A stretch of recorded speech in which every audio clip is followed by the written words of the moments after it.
Thank you, Don, and good morning, ladies and gentlemen. I'll wait for my slides to come up on the screen, but I also want to thank you very much for inviting me back again.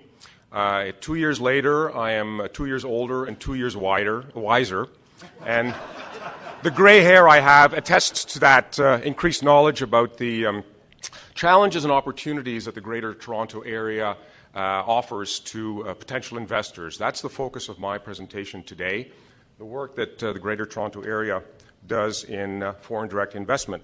And I'll flip the slides. Yes. So just a few quick observations about the whole area of foreign direct investment. Canada, in its international offices, the embassies, the consulates general, consulates, high commissions, and so forth, the role of the federal government colleagues is to promote Canada as a place in which to invest. We work with those individuals actively. There are Ontario representatives located throughout the world in the Ontario International Marketing Centres. I work with many of them in the 10 locations or 11 locations that are around the world. Their job is to promote Ontario as a place in which to invest. And in terms of the Greater Toronto Marketing Alliance, our job is to promote the Greater Toronto Area, the 29 municipalities and regional governments that are in this great region and a population of 6.1 million people. And we promote the GTA to potential investors. This is just a quick overview of the results of the GTMA's efforts over the last 15 years. The organization was founded in 1997. And during that time, we've worked with hundreds of companies, of which we know that at least 88 have located in the GTA. These companies provide employment. It's the companies that create the jobs. And we managed to tabulate that collectively they employ about 4,500 people. These people contribute to the GDP of the Greater Toronto Area to the tune of about $400 million a year. And the companies also contribute about $6 million in property taxes. We have an active program underway currently where we have a target of achieving about 300 to 350 leads. These are first contacts that we achieve internationally that take place in trade shows primarily, that are meetings that are set up for us by various in-market representatives that we have. We focus this year, and we will be focusing next year, on the agriculture sector, food processing and beverages, and also very actively in the area of information and communication technology, digital media, digital gaming, software. We have done some work in clean tech in the past, and it's a sector that we touch on a little bit, and we've done a little bit in the automotive sector. This year, and especially next year, we are focusing on 5 markets, on California, on Brazil, Italy, Germany, and France. Our involvement with the Durham region is extensive and ongoing. Representatives from Durham region are on 2 committees that we chair, the ICT Committee and the Advanced Manufacturing Initiative. Representatives from Durham region have been with us on missions to trade shows, to California in May of this year, to Brazil in June and October of this year, meeting with potential investors in those markets. We also work actively with the colleges and universities, UOIT and Durham College in particular. They are members of what we refer to as the President's Council. We circulate all of the information about our leads to our regional partners, so they have a sense of who we've met internationally, even if they haven't been on the particular missions. And we collaborate on numerous FDI opportunities. An example I can cite to you today is on November the 20th, we've invited our regional partners to meet with an Italian company that has sent over a representative for 2 months to be in the GTA to evaluate the potential for them to set up an operation. So he will be meeting with all of our regional partners. We also staged an event with the Greater Oshawa Chamber on behalf of Metrolinx. This was in March. I attended an event in UIT, and I'm pleased to be with you again this year at the conference. I have a number of examples of projects that we have worked on, and they are meant to sort of stimulate some thoughts. The one that I have on the screen now is a little example of what I did earlier in the year where I met with Mayor Clayton of Brock Township, and he mentioned that he has a real estate initiative where he would like to promote to potential investors. I sent that to Ontario's representative in Beijing, China, and I know that there was a mission of Durham Region in May in China. My colleague, Yijun Song, he brought a small delegation of investors. I met with him and his delegation and did a presentation about the Greater Toronto Area, and Kathy Wise was there presenting 4 real estate initiatives or opportunities to those potential investors. So an example of how we collaborate on these initiatives. Yijun Song is a good colleague of mine. He opened up in February 2002 the Ontario office in Shanghai at the same time as I opened up the Ontario office in Munich, Germany. And this is his second posting to China. He works now out of the embassy. Another example of how we assist the communities, the town of Ajax asked for our assistance. They were putting together a proposal for a company in the automotive industry. We reached out to our private sector partner network for some salary information and submitted that information to Ajax to further their efforts with that particular project. We have done work on behalf of and with an engineering company from the UK. This is still an ongoing project. We also worked in Durham Region with a company from Brazil. That's in the agricultural sector in what's referred to as livestock genetic solutions. And they are considering the possibility of investing in some fashion into this sector.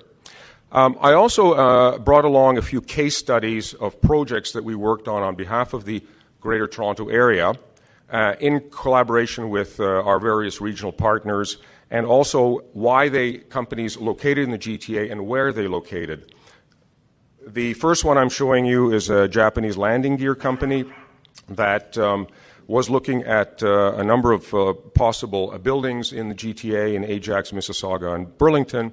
They finally chose Mississauga, and really the reason, a number of reasons, but a key one was that they were shown a building which was already occupied by a Japanese company. The Japanese company was moving out of that building to a larger facility, vacating that location, and so the new investor decided to take on that existing building. Another example of a project that we worked on is a company called Credit Risk Management. They were looking at a number of locations in the GTA for a call center, and we showed them with Durham Region facilities in Ajax, Pickering, and Oshawa, as well as Milton. They chose Milton because it was much closer to their Canadian office in Strathroy, shorter commute time, and also because Milton offered fewer call centers, hence less competition for staff in the region. A third example of projects that we worked on is a U.S.-based wind energy company that manufactures wind turbine blades, and they were looking for a fairly large facility, and they specified Durham Region.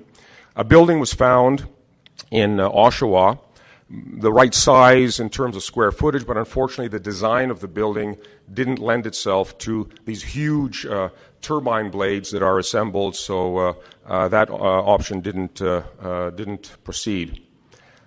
We also are trying to learn lessons from projects that we do not capture for the GTA. This particular one, is a company called Square Enix. We worked on that very, very actively, hoping to persuade them to open up a second facility. They have one in Montreal. They were thinking of setting one up in the GTA, and we demonstrated to them why it would be a good idea for them to locate here. They finally decided to remain in Montreal and expand their operation because they received about $2 million from the Quebec government to create an additional 250 jobs. So, and the other reason they gave us was that there was the perception that in Montreal there are more mid to senior level talented management people than in the GTA. So, one we tried and we didn't succeed with. another example, this goes back to May, June timeframe 2010, is an Italian company that looked very seriously at the Greater Toronto area. They manufacture packaging for the food industry, and we thought we had a good chance at encouraging them to locate here. We had 3 facilities identified for them, and one of them also in Durham region. The plant would have employed a good number of people, and it would have been a good investment. However, we found that this company was very, very cost-driven in terms of trying to make their decision. And in the final analysis, they located in Wisconsin, were provided with $5.7 million in state incentives, and as we understand, also they were given a free building to locate in. Other reasons, they wanted to be halfway between Chicago and Canada for their location. So another project that we put a lot of effort into, and unfortunately we didn't win that one. The second to last slide, this is some information that is just recently provided to us by one of our partners, PricewaterhouseCoopers, that is doing an analysis of jurisdictions for us as part of a separate project. And it's based on work created by the conference board. The column on the left-hand side shows a number of determinants of FDI success. What are the factors that a community, a region, need to address when they present themselves to potential investors? PwC took those determinants and created a matrix, the second column, and then did an analysis of 27 cities around the world to see how those cities compared. The interesting thing is that the best result is the highest number. So, in fact, when a city receives a 26 or 27, that's actually at the top of the list. As you can see, Toronto ranked rather well in a number of the categories, 20th, 26th, 24th, and I could comfortably say that those metrics would apply to the GTA in total. The global leaders that came out of this study are on the right-hand column, and interestingly enough, cities like Buenos Aires in one category. Singapore came out very, very high in at least 3 categories, and Stockholm as well. So food for thought as to the sort of attributes that cities have to address when they present themselves to potential investors, and the sort of things that investors are thinking about or looking into when they consider a location. My final slide is the sort of information that investors are asking us about when we meet with them, internationally at different locations, or when they come and visit us here. And so these are themes that have to be addressed and in as much detail as possible to convince them that the GTA or Durham region are the right place for them. We've heard about skills. That is such a crucial aspect of what these companies are asking about. Can they find skilled labor? Is there a lot of breadth and depth in the labor pool? Are the various colleges and universities educating the right people for their initial employment requirements, but for the downstream demands of their business as they grow the business in the region? Infrastructure. Is there enough office space available? And office space that's immediately available or within a matter of a few weeks or a few months? Are there suitable buildings of various sizes available? And I mean, these would be manufacturing-sized buildings, small or medium size, that would be more or less immediately available for occupancy. Is there enough service land to build on for small or large projects? And I think Kathy in her presentation indicated that there is a lot of effort underway to expand the amount of service land that you will be making available in the region. What is the state of the highway access, the highway network? What is the access to the international airport? And business opportunities. Are there projects in the tourism sector that could be offered to potential investors, either regional or national or foreign investors? Those examples I cited earlier which were presented to the visitors from China, are an example.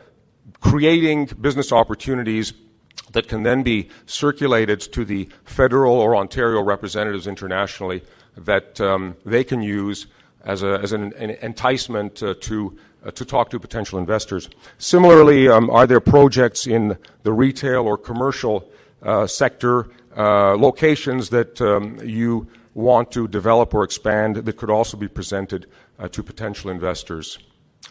Thank you very much for your attention.